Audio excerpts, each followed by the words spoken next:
Olha o valor que tem uma palavra. E você vai levar isso para casa hoje. Eu conheço uma família no interior do estado do Paraná. E essa família tem uma história interessante. Já se passou muito tempo, mas todas as vezes que eu me lembro dessa história, me causa o impacto da força que há na palavra, na força que há na vida de um homem que honra e usa a palavra. Um trigo sadio, um vinho novo, fresco, e uma unção legítima e autêntica. E esta família desfrutava de uma vida equilibrada, tranquila. Olhe para cá e preste atenção, não se mova. Amanhã é feriado. Eu sei que quem está aqui é porque ama a palavra. Se é verdade, levanta a mão da glória a Deus. Não posso fazer mais do que isso, eu posso pregar a palavra. Olhe para cá. Esta família passou por uma situação muito difícil. E o pai dessa família era gerente de uma grande loja aqui no sul do Brasil. Muito conhecida, lojas HM, Hermes Macedo. E essa família, conhecida, o senhor conhece, né, pastor Reuel? Aqui no sul. E esse homem trabalhava no Bradesco, saiu do Bradesco para trabalhar como gerente em uma das lojas HM. E a loja foi aberta na cidade de Toledo, no estado do Paraná. Quando a loja é aberta, ele vai trabalhar como chefe de loja, esperando a gerência. No ano de 1984, esse homem, ele sai de manhã da sua casa, passa pela loja e termina de acertar uns pormenores de uma moto que ele comprou de ano 84, zeradinho. Abriu a loja, deu início às atividades. Ele saiu de lá e foi até o Detran regularizar a moto. No meio do caminho tem uma avenida muito movimentada. Esse homem é atropelado por um caminhão. O caminhão lança ele no chão e ele dá de encontro ao meio-fio, a cabeça lesionada, traumatismo craniano, sangrando pelo nariz, pela boca, pelo ouvido, dado como morto praticamente, gelado dos pés à cabeça. Em desespero, essa senhora me conta que, não sei se por sorte ou por ironia, mas passa a ambulância do corpo de bombeiro. Toma esse homem e leva para o hospital. No hospital da cidade de Toledo não tinha recurso. Pega esse homem numa ambulância UTI, diante da tecnologia que dispunham, e leva esse homem para Cascavel. Chegando em Cascavel por volta das 9h30 da manhã, ele entra na UTI, entra na cirurgia e sai às 6 e pouco da tarde direto para a UTI, com a cabeça aberta do lado esquerdo, com 32 pontos de um lado ao outro. Naquele tempo, conta essa senhora, que não havia tomografia computadorizada, e logo tinha que abrir toda a cabeça e tirar osso por osso, coágulo por coágulo. Essa senhora conta que esse homem projetava uma casa nova, ser gerente do Bradesco, e acreditava que a abertura das lojas HM para ele seria uma projeção ainda maior, e ele entende, sai do que era original e lhe sustentava e vai pelo mapa, mas ele não sabia que o mapa não é o território. O mapa é o mapa, território é outra coisa diferente. Na prática é diferente. Esse homem sai e vai para a UTI. Essa senhora diz que ele passa 60 dias na UTI. Enquanto ele está na UTI, ele vai atrofiando tudinho. As pernas vão dobrando e enrolam atrás do corpo. Os braços se enrolam atrás da cabeça. E aquele homem que tinha em torno de 1,71 m, 72 de altura, ele fica com 1,40 m de tamanho, pesando 36, 38 quilos. Osso, pele, jogado ali num colchão de água, feridas enormes nas costas. Depois que terminam 60 dias de coma, ele volta, fica 45 dias sem conhecer ninguém. Vai definhando, literalmente um rabisco em cima de uma cama. Passado 2 anos e pouco, quase 2 anos e meio, o médico chega e diz assim: senhora, eu acho que não vale a pena a senhora continuar lutando com isso. Esse homem não tem quadro evolutivo nenhum. Ele está com atrofiamento abdominal há muito tempo. É uma questão de dias para parar todos os órgãos. Não tem expectativa, senhora. Ele come por uma sonda no estômago da grossura de um dedo. Olha aí a situação do seu esposo. Traqueostomia aqui, não fala, não ouve. está completamente condenado. Por que a senhora não faz o seguinte? Volta para a sua casa e leva ele com a senhora, espera alguma coisa. E naquele desespero, esta senhora toma aquele homem, leva para casa. E quando chega em casa, dias de penumbra e de desgraça se acentuam manhã após manhã, manhã após manhã. Os amigos, a família, todo mundo tem responsabilidade, mas ninguém ligava, ninguém dava as caras. Muita coisa se perde quando você está com problemas. Muita coisa se perde quando você tem problemas. Amigos se perdem, parentes se perdem, pessoas vivas e mortas, mortas e vivas se vão quando você tem problemas. E esse homem angustiado, essa mulher angustiada e esse homem moribundo, uma família pequena, ele, a mulher e um filho de 5 para 6 anos. Passando o tempo, ela foi tomada de um desespero, uma depressão profunda e não sabia mais o que fazer. Até o dia em que ela se levantou pela manhã e colocou na mente e no coração: vou resolver isso. Ela ouvia uma voz que dizia para ela: isso é vida para ser vivida? É assim que você quer terminar? Moribunda, com um homem largado, um rabisco sem ninguém. E a voz dizia para ela assim: olha, se você é inteligente, dá um jeito nessa vida. E ela perguntava para a voz que falava com ela: mas o que é que eu faço? Tira a sua vida, e antes que a morte lhe mate, faça isso você, e prove que pelo menos assim você foi mais inteligente que a morte. Antes que a morte mate o seu marido, mate ele e você, e diga que este prazer a morte não vai ter, porque quem vai matar é você. Antes que a morte mate você, mate, faça isso você mesmo, porque este é o sentimento que o suicida tem. O suicida não quer se matar, ele quer matar o que está matando ele. Ele quer matar o que está desgraçando com ele, e ele acaba morrendo por isso no desespero. Ela sai sem rumo, entra no mercadinho, quadras depois da casa, e faz uma compra estranha. Compra um abacate, 2 bananas, um pacote de leite e uma caixinha de veneno para rato, baldrinho, aquele que tem um ratinho na capa. Leva para casa chorando, de manhã, de tarde, de noite, convulsivamente, um desespero. O filho pequeno sem entender nada, o marido amarrado na cama, todo torto, porque as convulsões que começaram com o acidente vinham de hora em hora, muitas vezes 4, 5, 6 vezes no dia, tomando Epelim 3 vezes ao dia, Gardenal toda noite. Uma desgraça, Reinaldinho, Reginaldo, deputado Reinaldinho do coração. Uma desgraça. E aquela senhora me contando, que eu acho interessante essa história, por isso que eu estou chamando a sua atenção. Quando aquela senhora entra dentro de casa, o filho menor pergunta, o único filho que tinha pergunta: escuta, mãe, que é isso? Estou com fome.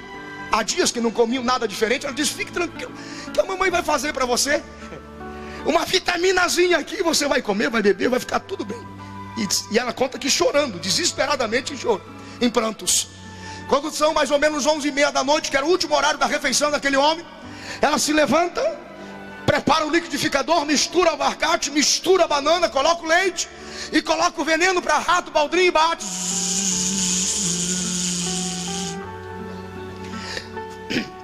Faz aquela vitamina.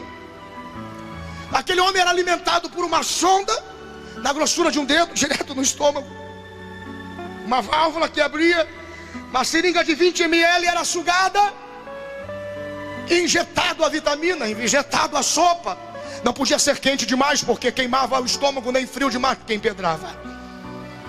Convulsão, praticamente de hora após hora. Aquela mulher se levanta às 11h30 da noite, em prantos. Ela enche 2 copos com a vitamina envenenada, pega uma seringa de 20 ml e suga a vitamina. Quando ela senta do lado daquele homem, o homem começa a se agitar além do normal. E não era convulsão, era uma agitação anormal. O menino que estava sentado aos pés da cama disse assim para a mãe, para a irmã: mãe, o pai está muito agitado. Por que a senhora não liga o radinho? Liga o rádio da cabeceira da cama. Aquela senhora havia descoberto que quando ela ligava o rádio, aquele homem conseguia ouvir, chamava a atenção dele o rádio. E aí ele parava para ouvir o rádio e ficava quieto e recebia alimentação. A mãe, quando foi injetar, abriu a válvula para injetar, ela parou, estendeu a mão e ligou o rádio. Quando ela ligou o rádio, A programação secular normal terminava e começava uma programação de fundo, uma nova programação, e tinha como fundo uma faixa musical.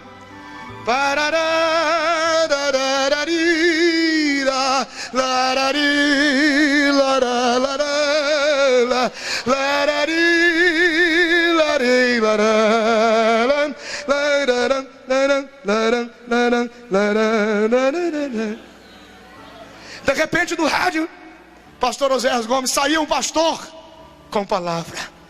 A saudação dele já era assim: povo de Deus, povo da paz, povo do amor e da esperança, muito boa noite na paz do Senhor. Está começando agora um culto no seu lar, e eu tenho uma palavra de Deus. Palavra, trigo.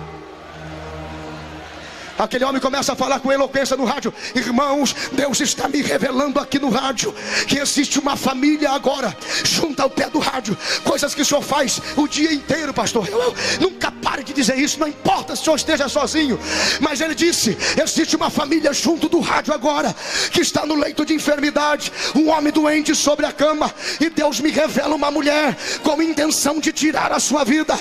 Deus me revela uma mulher com intenção de matar o seu esposo e de matar esta criança pequena que está do seu lado. Eu convido aos crentes de Toledo, no Paraná, agora, que dobrem os seus joelhos comigo e comecem a orar. E ele começa a orar: espírito de morte, sai dessa casa, sai dessa família agora, porque Jesus Cristo veio, senão para desfazer as obras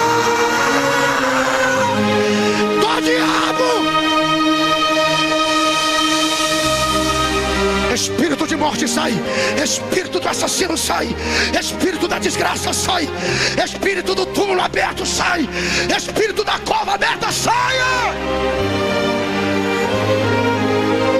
E ele começava, pastor Luiz Antônio: em nome de Jesus Cristo, em nome de Jesus Cristo, a palavra, o verbo, em nome de Jesus Cristo, em nome de Jesus Cristo, em nome de Jesus Cristo. A palavra é o verbo, o trigo vivo, o pão vivo que desceu do céu.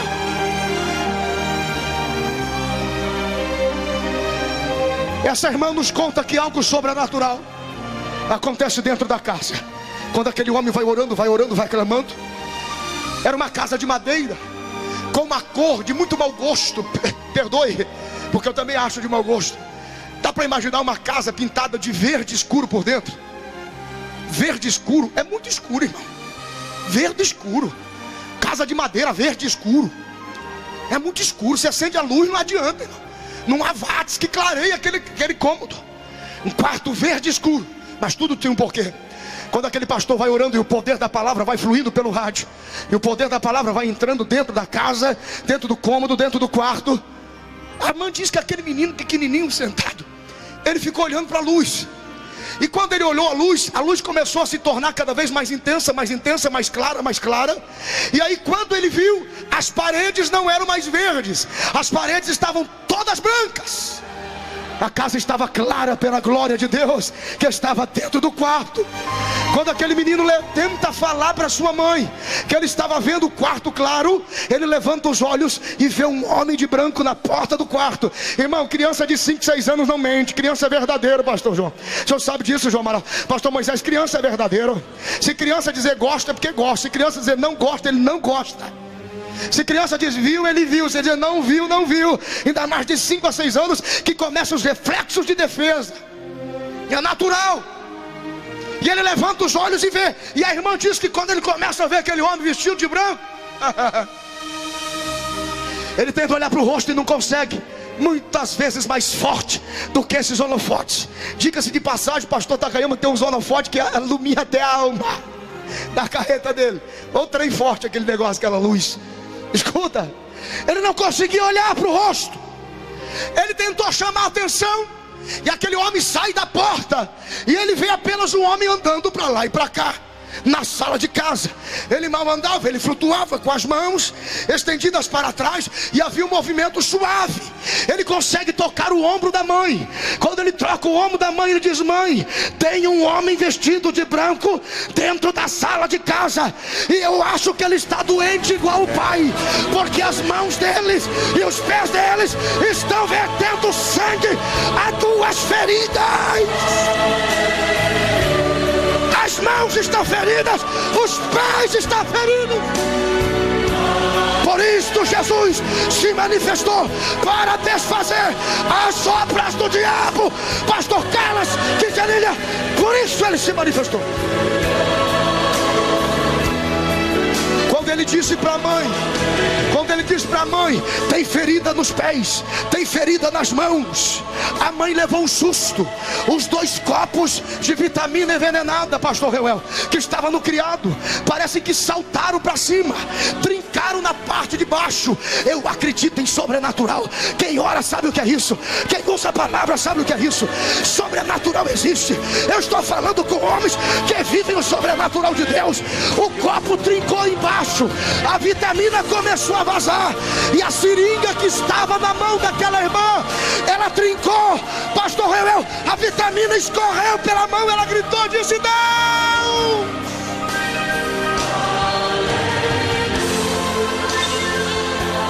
Ela foi escorregando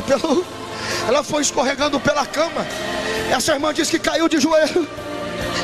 Na hora que ela caiu de joelho, ela falava em voz baixa: Deus existe, Deus existe, e se lembrou de mim.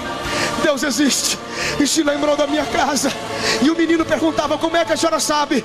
Esse homem aí do rádio, conhece ele? Amanhã eu vou descobrir o endereço de Deus e vou na direção dele. Querido, quando uma igreja está viva, quando uma igreja está cheia de Deus, as pessoas correm para ela, as pessoas procuram o endereço. Aonde é o endereço de Deus? Aí está o endereço de Deus. A sua vida, a sua família, a sua igreja.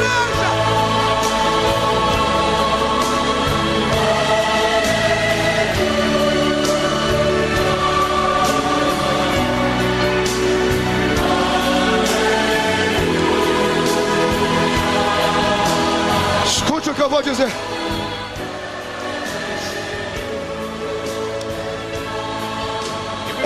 Essa irmã sai de manhã.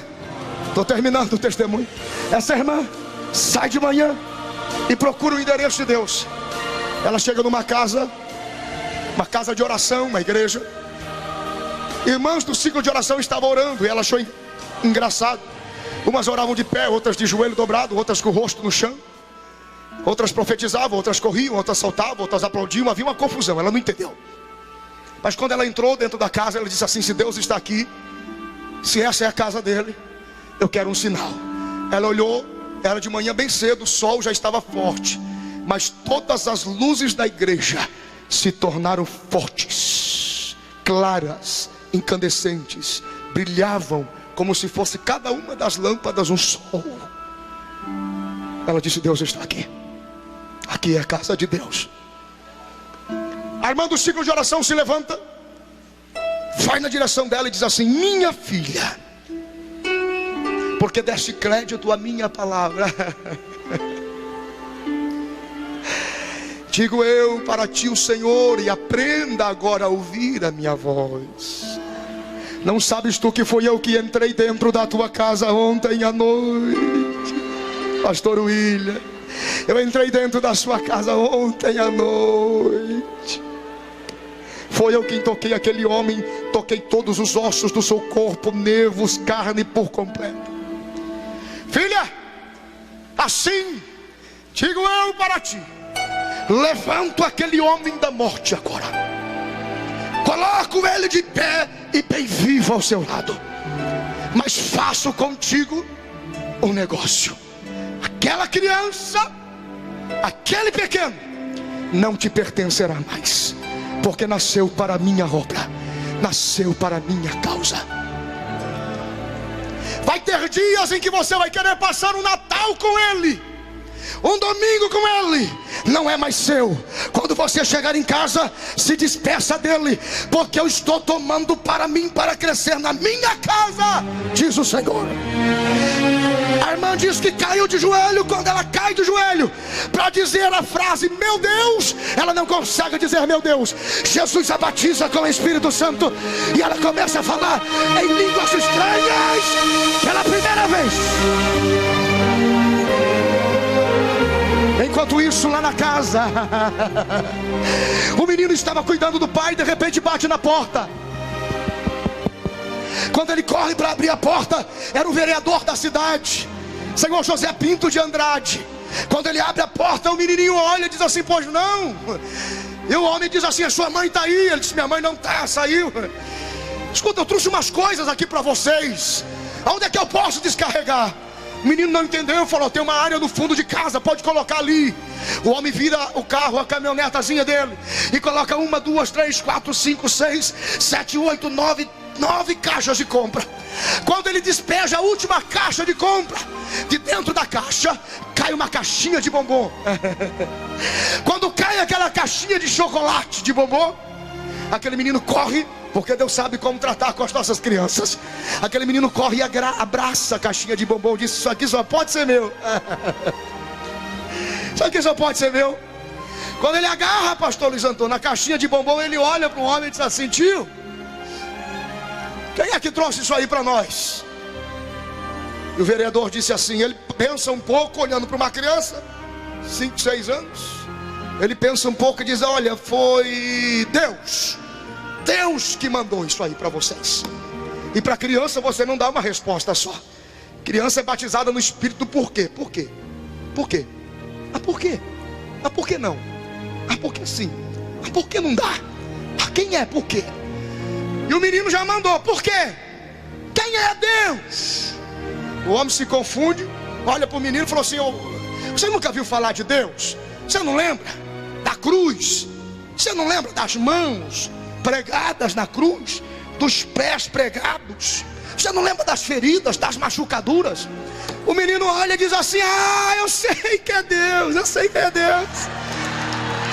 Aí o rapaz pergunta: mas como é que você sabe quem é que é Deus? Tio, ele esteve aqui em casa ontem à noite. E vou dizer uma coisa para o senhor: ele está muito machucado, mas nessa cruz ele não está mais não. Ele andava para lá e para cá. Ele andava e não tinha cruz.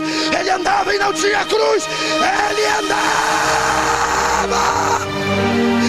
e não tinha cruz.